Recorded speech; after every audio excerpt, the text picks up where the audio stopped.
And we're back. Today we'll be playing Factorio. Now, I do have some experience at Factorio, maybe a couple of hours here and there, but I haven't played since 016. But I think I can remember how to play this. First off, you always play Railworld, because not playing Railworld is crazy. Railworld is how this is meant to be played, in my opinion. Unless you're doing something with Death Rolls and something like that. But let's just fire it up here and see how we go. Explodey ship, things happening, yeah, that's fine, let's just grab our stuff. What I really like is that we can actually soak up the ship. Yep. Yoink. Ooh, the fire stay behind. Does that burn us? Ah! Oh, yep. Just checking. Okay, there is some new things here. I hadn't noticed. The early game is usually buying a few little bits and bobs here and there. And by that I mean crushing up some stones and getting started on getting some resources in. Usually coal. We're going to skip through most of this early stuff because honestly it's pretty dull. A good thing to look out for is huge rocks. Huge rocks like this one over here will give you a lot of coal and stone. Just an awful lot more than you could in the in the very slow mining process. Oh, actually, is there a few more here? You know what, we'll take those two. Why not? We take your early starting stuff, we put it down, and we start making iron plates. The only reason you make iron plates is it's the only thing you can't make yourself manually. You can create the mining drills, you can create the stone furnaces, you can mine up all the materials, but you can't create iron plate or copper plate. So they're the two things they're the things you're going to want to build early on. And then you're going to want to streamline the process of getting more coal to feed them and more drills and all that. So we're going to set up a little daisy chain of coal miners down here, I think. Right now, we are being a filthy pocket crafter. This is how you refer to people who craft things on their person as opposed to automating it. I don't mind so much. Yeah, I'm pretty lazy. So long as we knock out red science, that's all I care about. This is the normal Ouroboros of coal. You have 4 of these here, and if you press on the alpha, you can see they're all just spitting coal into each other. And we just come along every so often, hold down control, and suck up all the coal out of them. It just gives you an infinity of coal. Where were we? Oh, that's right. We need to go into the map view and turn on pollution. Ooh, there we go. Now that should take care of iron plate production for quite some time. However, we can't get the pollution to display on the minimap, but I'm guessing we are going to hit these biters really soon, so I think we're going to invest immediately. Normally you get straight into automation, but I think the first thing we're going to want to get our hands on is better guns. Yeah, better guns may be our only choice here, but that means we need a few other things. We need electricity, we need copper, we need water, we need a science lab. Ugh. I'd forgotten all the steps in this. First up, let's get a little bit of copper in. We don't really need much at the start, but we might as well start that now. There's our little mini production facility over there, and this is the nearest patch of water you can find. And you need water for electricity this early on. So let's set up a quick science facility. Nothing too complicated here, I'm afraid. This is literally a science lab touching a power plant. We still have to put down a little bit of a power pole right there, but that is literally it. You know what, we'll put one over there. We're going to have to eventually electrify some stuff, but oh, you know what, never mind. Just stay there, I don't care. Time for research. First up, straight into guns, thank you very much. We will start the research on that. Unfortunately, we're going to need some science packs. We can't, well, we're going to have to craft them manually.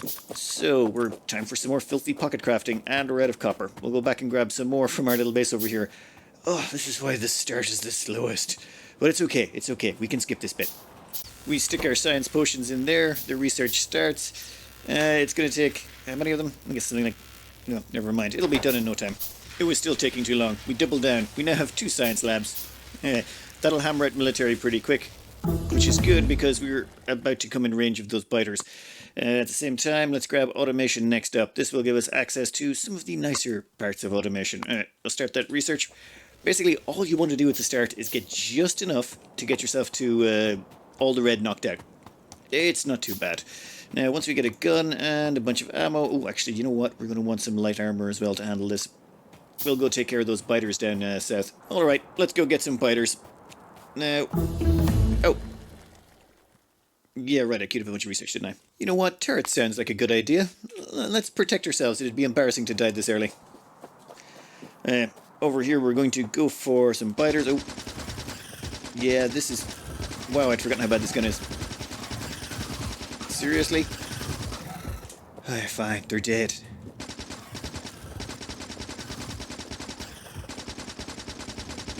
Wow, this is going to take a while. I've forgotten how weak your early weaponry is. Did we bring enough bullets? I don't think we brought enough bullets. Okay, that was sloppy on my part. I'll go get some more bullets and we'll come back and try this again. Alright, bugs, we're back. And this time we're less embarrassing. Well, slightly less embarrassing. Damn, that gun actually sounds pretty nice now. It sounds more like a sort of almost like a grease gun or something. It's like...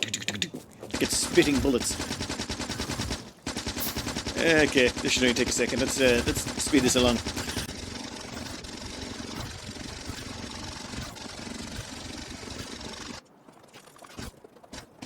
That bit in the middle never happened. With the nearest bugs gone, it's time to just scale up a bit and get a bunch more iron and copper. Now what you really want to do is just do a bit of an explore. I want to make sure that there's no bugs over here who are about to come swarming in, so we're just going to explore around our pollution cloud and as far out as we can possibly go. This will take a little time. After doing a nice big explore, we've got a couple of problems, namely this one and this one. This is the problem with starting in a desert area. Probably not my smartest plan. Well, okay, I should have planned ahead better for this and not started in a desert area, or picked a proper map, but no. Easy enough. We've got a couple of gun turrets now on our hands, and we're going to do up a whole lot of ammo. You know what? We're going to do an awful lot of ammo, and we're going to use all of that to go crush the surrounding bugs. Like 5 minutes tops. What we are doing here is just the turret crawl. It's a very common strategy. You run forward and you basically dodge a little bit to avoid the worms. Shoot the worms down. Once the worms are down, you can move the turrets a little bit closer to give you cover. The turrets are just sort of there to stop you from dying. They keep the bugs off you, which gives you time to concentrate on the other stuff. Now let's put you about there. Oh, damn it. Too close. Get out of there. Damn it. Those things are expensive. Oh, that was a glorious mess. Yeah, I'm a little bit rusty at killing these bugs. Well, in all fairness, last time I was playing it, I was using nukes on them, so it was a lot simpler back then. Yeah, I think we have one more nest to clear out, and then we can get actually to building a factory. I'll just go take care of those off screen. Same stuff again, more turret crawling. All of the reasonably close biters have been taken care of. Now it's time to put together a little factory. This little factory's only purpose will be to knock out the last of the red science, do a little bit of green, and get us some better weapons so that we can knock out these batches of biters. We normally would not have to go as quickly down the weapons path. It's just we're started in a desert. They're really annoying. The pollution travels further. When you produce pollution from any of your machines, it travels a distance depending on... Well, it starts travelling out and getting absorbed by the surrounding environment. Each one of these tiles here absorbs a certain amount of pollution, all of those little squares, depending on what type of ground it is. If it's desert, it absorbs very little. If it's grassland, it absorbs a lot more. If it's water, it absorbs a lot. Trees, on top of that, have their own independent absorption rates. So in a desert, your pollution goes for miles. In a nice tropical forest, your pollution travels only a tiny little bit. So let's get ourselves a little factory together. We're going to line it up somewhere. Yeah, we're going to head maybe a little bit more to the right and then go north from there. We are going to start with your traditional little furnace setup. This is only going to be a quick temporary base. We're going to do this to get the early research so we can get enough resources to clear out the surrounding biters so that we can make ourselves, well, clear out the space for a proper base. We're going to make 2 rows here. One will be iron, one will be copper. We'll expand them as needs be. Due to my extreme laziness, we're just going to throw in some transport belt makers here. That should be pretty handy to throw together. We're not even going to get the copper hooked up just yet. We're just going to throw in some mines over here. Our little power and science section over here is drastically undersized for what we're going to need, so we're just going to expand this on a bit. We're also going to have to automate coal delivery just to make sure that we're not running back and forth like headless lunatics. But I think a little bit of a box and some coal should sort us out to start. The start of our glorious mess begins. Well, I wouldn't say glorious, but, you know, pretty decent mess. This is pretty damn rough. It's been a while since I played, but I think this should work. All we're going to do is hook that up there. That should cause all the power to start functioning. And then what happens is these drills over here start chucking coal onto the line. The drills over there start chucking iron onto the line. All of that comes down through here, and it's going to get chucked onto these belts. The whole reason for these funny looking belt setup is to force iron onto one side, coal onto the other. That way when it comes over here, you end up with these things having access to both coal and iron ore, so they can both smelt and pick up their coal to power themselves. Then on the opposite side, they spit out the iron plate. Boom. Problem solved. Now that gives us the production of iron plate, which will now automatically go down here, and oh, that's not on. Automatically go down here and get turned into, well, these things, gears. Gears will get combined with other iron plates to make ourselves some of these wonderful transport belts, which we're going to need a lot of. And then the rest of it goes down here even further. Now this allows us to make more and more transport belt, which is good, because we don't have enough transport belt. You always keep running out of this stuff. So that means all we have to do is just keep expanding the iron production, expanding the coal production, and we can keep doing this pretty much indefinitely. Though at the same time, we will want to run the coal line a little bit further on so we can start making sure that our power production over here never runs out. If that runs out, it causes problems. So let's just do a little bit of a continuation here. Done. Now all the coal, that's excess coal, goes down here and goes to the power production. Now all we got to do is do a little bit of an extension down here to our coal miners and our iron miners, and we should have a decent amount of production coming through. How are we looking down there? Yeah, we've got a little bit sneaking through, so we're actually hit capacity. Let's make sure we've got a little bit of extra capacity. Oh, what's the pollution cloud at? Pollution cloud's fine for now. The wonderful thing about this is now that we've got the basics up, we can just keep extending this on, and the transport belt is being produced automatically by itself. It just cuts down on some of the things we have to craft in our pockets. We add on all the remaining smelters, and we're looking pretty good. That's a solid line of iron. This temporary setup here will be stripped out at some point, so don't worry, that eyesore will be removed. We've also added in some copper as well. We had to run a rather large transport belt all the way over there, but thankfully we had produced plenty of transport belt already. There's another 159 pieces, 159. These things collect just as you're not looking, they just keep going up and up and up and up, slowly but surely. So handy to throw them in. Okay, I think next up we are going to put ourselves in some green circuit production. A little bit of green circuit production, then we'll feed that back onto our, well, this is going to be an admittedly tiny main bus, and then we're going to knock out, where is it? We're going to actually start doing some research. Oh wow, this hurts my brain. Not so much the ratios, but how I've stuck this all together. It's quite simple. Copper comes in here. These things, this ratio has been known since the dawn of Factorio. Well, or maybe not quite the dawn, but you need one and a half of these for every one of these. So you just end up with this design just sort of naturally by default.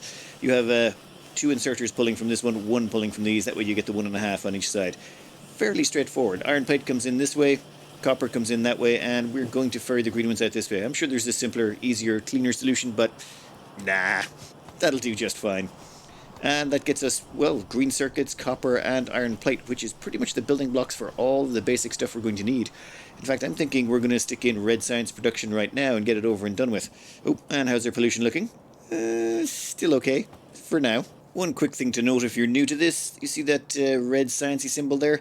That means what it's set up as. If you don't see those already, you can just hit Alt to show what each building is doing. And you could manually go through here and select red science on each one of these, but we're not going to. If you hold down Shift, right click, you can then just drag and paste along. It is so handy. Also, if you hover over something, it's like a pipette select tool, so you can say select that and make another building of it, or select a transport belt, or select anything, press Q, and next thing you know, it's in your hand to actually lay down. Just makes things so much faster.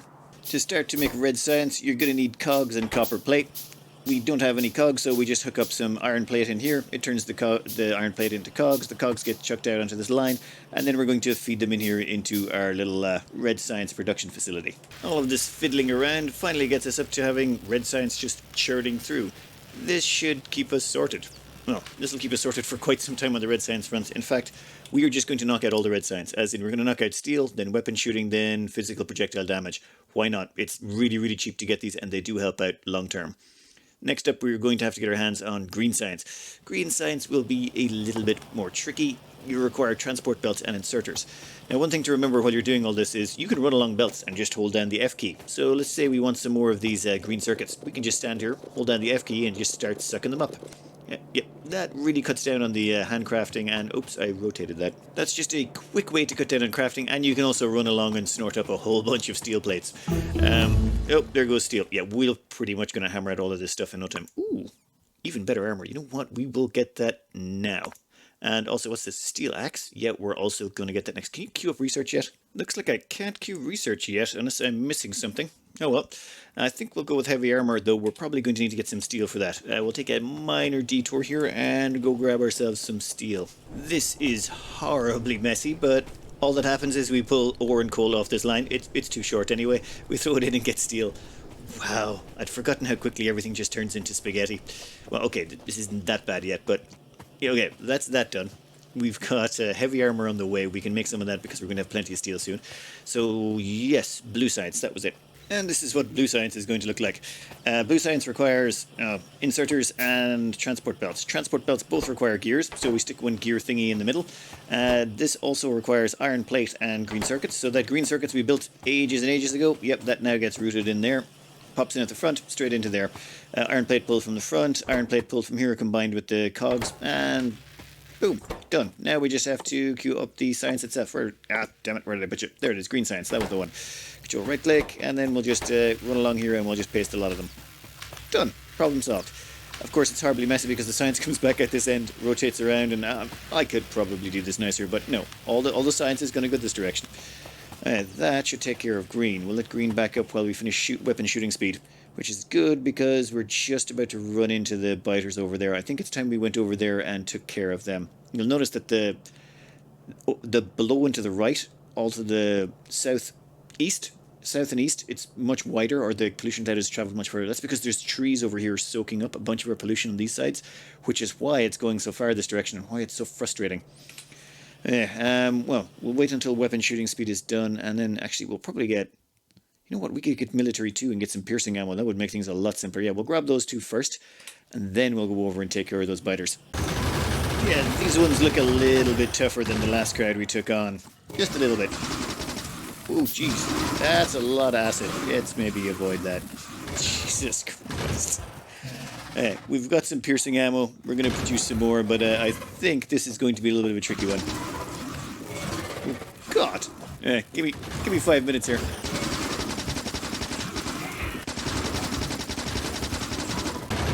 Well, that was time-consuming. We've got some research started on engines. Engines will get us into automobiles, and automobiles will allow us to do all of this so much faster. Now, if we check on the map, there's one more blob down here I'm going to go take care of real quick, and then we can get back to polluting the world. This is the little base we got to take care of. It's actually not nearly as bad as the last one. There's only 4 small worms to take care of. This should be a doddle, hopefully. And that's the end of them. I think we'll go back, research some automobile stuff, and then go on a bit of a scout. I'd like to have a look around the map and see what's going on. Our pollution cloud is spreading far too rapidly. We have finished our research of level 2 assembly machines. So, time to start upgrading stuff, and you can just plop them down right on top of the old. That means we can just, well, increase production speed by 25%, I think it is. Or wait, no, is it 50 to 100? Something like that. Never mind, it's faster.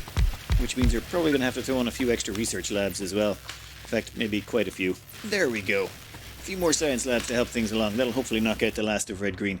We just want to knock most of that out, and that'll give us access to red belts and a few other things, and then we can start redesigning our base in a proper way. Also gives us access to automobiles, which is nice. Automobiles means we can drive around and actually take out some of those outlying biter bases without having to travel or trek there for 20 minutes. Our science is now flowing at record speeds. Our pollution cloud should be expanding at record speeds. At the same time, we're down here putting together some engines. We're just ad hocing it. We threw down one of these. All we want is just enough engines to produce ourselves a car. Problem is, you can't produce engines by hand for some reason. You can make a radar by hand, but a car? Nope. Turns out that requires an awful lot more skill and finesse. Oh, as for the researchers here, I'm literally just going through them in order. There's no rhyme or reason anymore. Eventually we'll get to the projectile damage and all that, but realistically all we're doing is trying to get for... Ooh, stronger explosives? Nope. We're just going to keep going one at a time. There's no really high priority stuff as of now. Our car is complete. Oh yeah. Let's go crash into some trees. You know what? Let's load it up with some bullets too. This thing is so handy. At least we can now do a little bit more exploring. Oh, what happens when you crash into stuff? Oh, it doesn't immediately get damaged when you crash into things anymore. What about if I crash into a tree? Let's find out. Oh, yep, nope, still damages stuff. Perfect. I was wondering if they'd change things too much. Time to go do some scouting and see just how far we can go. And hopefully actually save it first in case we die. After way too much scouting, this is what the map looks like. Yeah, we did a lot of scouting. I do like actually driving around in the buggy. It's a bit tricky to get used to at first. But looking around, we're actually in a pretty mediocre spot. I really should have been a lot more picky about my maps, but I do like a challenge. So let's have a look over here. I think our best bet is to install our base over here. There is 14 million copper, 14 million iron ore just sitting there waiting to be exploited. We'll probably have to pave over some uranium, but who cares? We've got plenty of uranium on the map if we really want to go down that route. Okay, when we go down that route. This will require us to clear out some biters. So what we're going to do is move here. Exactly. We'll just move the entire base there. However, there's more than one reason for going there. It's not just the iron and the copper. It's because, well, basically this desert is a pain in the butt to work around. The pollution cloud will spread really rapidly around here, so I'd like to be a little bit closer to the trees and all the resources. But that means we got to kill a bunch of bugs. So, all we're going to do is rejig the factory. What we'll do is we'll take all of the excess metals we're making and we're going to turn it into bullets. Lots and lots of bullets. To prepare for maximum ammo production, we have extended the iron production. We have also thrown on a little bit of a jerry-rigged steel setup as well. We've extended copper. We've put in a bunch more mines and a bunch more coal. And all of this is so we can produce bullets. We just want to produce a lot of armor-piercing bullets. They make taking care of biters' nests at this stage an awful lot easier. So I think one thing we're going to have a quick upgrade to is our power. Actually, yeah, you know what? Yeah, we'll do it. A quick power upgrade should be fine. We'll just throw on an extra couple of generators over here and it should look nice and pretty. There we go. That's a much healthier looking power supply. That should be able to take our ammo production needs. How's their pollution map looking? Delicious. Delicious indeed. Let's just throw on and we're going to take all of the raw resources coming in and anything that's left over that's not got into research. And in all fairness, we've almost knocked out all the red and green. There's 3 pieces left, unless some of them lead to some more red and green research. We should be done with that quite shortly. Then we're going to take all of the iron and the steel we're creating. Where is our steel? There it is. We're going to... it's only on one side. One moment. It's going to happen every so often that you end up with the metals on one side, just due to the way you designed it. You know, laziness type of thing. So a nice little trick. Everyone does this. It just doubles it up onto 2 lines so that you can help thicken up the line full of steel so it works better. Now let's extend this on further. This is the probably worst. I mean, if you've been an experienced player, this probably gives you nightmares or headaches just looking at this. That's fine. That's fine. This is just here to provide all of our basic needs, get us to red and green science, and help us kill all of the biters we're going to need to expand our base into. Well, after we finished with the ammo on this, we're going to then turn it over to producing red belts and things like that so that our next base is going to be, you know, a tier 2 base as opposed to starting on this yellow stuff. And ammo production facility complete, I think. This should probably work. Like I said, it's been a while since I've played. You need one of these for every... Well, 1 plain ammo for every 3 armor-piercing ammo. And armor-piercing ammo is not cheap. It requires 1 steel. 1 steel requires you have 5 iron plates, so it's 5 iron plates plus an extra 5 copper plates as well to go with it. And it already took you 4 iron plates to create it, so you're looking at an enormous investment just going from regular ammo up to armor piercing. But that cost is worth it. It does do an awful lot more damage. Now, if this thing works at full capacity, it won't be until we get rid of all the... it won't work at full capacity until we've knocked out all the research. Once all the research is finished, which is going along at quite a nice clip, but once that is all finished, we'll be getting about 45 rounds per minute, or 45 mags per minute, I think, or something like that. Well, something ridiculous. Who cares? So long as we have more than enough magazines to take care of all of the surrounding biters with very little difficulty. Piercing ammo makes an enormous difference for killing these things. Here's a small worm and another small worm. Let's just dip in, kill, and dead. Done. That's all it takes. It's just so much faster. And then we'll just throw in some of that there. Hey. You know what, let's throw in a second turret, why not? Done. Problem solved. A quick clearance of a base. You can't do it nearly as fast with the armor piercing. The piercing rounds just go straight through those worms and allow you to clear out the area a lot faster. So that's that area cleared out. We'll probably go over here and take out a few more, but I'm going to do that off camera. The clearing of bugs is not exactly the most interesting thing, unless it's a difficult clearance. Let's have a quick look at a turret call because I finally remembered how to do it efficiently. You make sure you've got these hotkeys down here to 1 and 2. You just go plop, plop. You can put down your 2 turrets. Then you select 2 to get your ammo, and boom, you've now just done a turret. Well, you've got a couple of turrets up. Then you just crawl forward a bit, hit 2 again. Oh, wrong one. Hold down control, right click, boom. Now you've got another 2 turrets move forward. You go back, you pick up the old ones, and basically you just repeat, hopping forward until you get in range of the worms. So it's pretty straightforward, to be honest. Just boop, boop, 2. Done. And if you get faster at it, you can do it a little bit quicker and quicker. Then once you've got yourself a little bit of covering fire set up nearby, you dip in, relying on the turrets to cover you. Oh, you. Die. And then you dip out. Once the worm is dead, you can move your turrets in a little bit closer. And now you've got a little bit cover to go a bit deeper. Problem solved. Keep going forward and forward some more. Now, as you produce pollution, this is going to get harder and harder to do as the enemies will become tougher, but for now, it's not that bad. One of the great things about playing the rail setting, the railway setting, is you don't really have to worry about the bugs ever respawning back into a place or moving back in. So killing them, or just wiping out a nest of them, is never not worthwhile, because you will never have to deal with that again in the future. It just... I prefer this method of playing because it makes it easier to crawl forward, get things done, and you always feel like you're making progress. I find that later on it gets a little bit more problematic. Yep. Let's save all of those turrets, shall we? But one thing you can do when you face, say, a mob like this, is you can just go nuts, especially if you have the resources for it. So let's just go... Yeah, there we go. And we can let everyone just murder everything down. And then we'll just do evacuate. Oop, nope. Get all of those out of there. We'll have to raise some repair packs to fix all of those, but it does allow us to chew into them quite nicely. Then we just run back, heal up, drop all our turrets and repair them up again, and we can repeat as necessary. As morning comes up on this day, we have managed to clear pretty much our entire area that we want to make our base in. And there might be a little bit of a problem with some of the surrounding ones later as their pollution cloud expands, but for now, I think we're pretty good. We're going to move in here. We've got copper, we've got iron. The coal is going to be a bit far away. This is our closest patch as our starter. We've got a couple of batches back here, but that might require more clearance. But I think we'll move in here, set up, we'll get into some oil as well, and we'll get ourselves into level 3 and 4 tech, just to make sure that we can really take care of the biters. We're going to need some tanks and things like that to clear out some of the surrounding area. But I think that's enough for today. That was, I'd forgotten how much biter killing you need to do at the start, just to clear out a little bit of space. Anyway, I hope you enjoyed, and good luck.